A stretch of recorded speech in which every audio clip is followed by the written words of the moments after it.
Hi guys! Musta na kayo dyan lahat? Sa mga kaibigan ko dyan, sa mga followers ko dyan. At hindi ko pa followers, musta na kayo dyan lahat?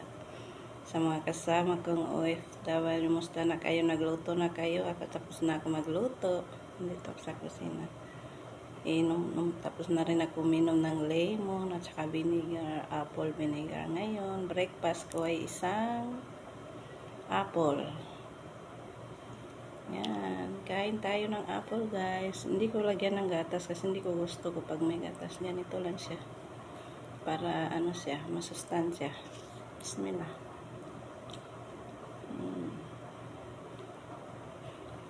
Maharap daw pag may gatas, pero ako hindi ko gusto pag may gatas siya.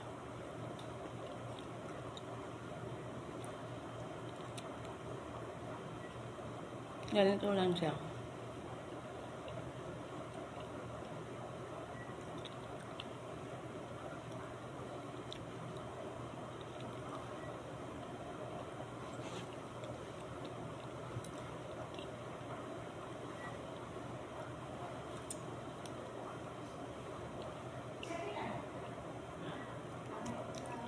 Ang lasa. Pero kung linagyan ng gatas to, masarap na siya. Pero ako hindi ko gusto pag may gatas siya. Bye guys. Thank you for watching.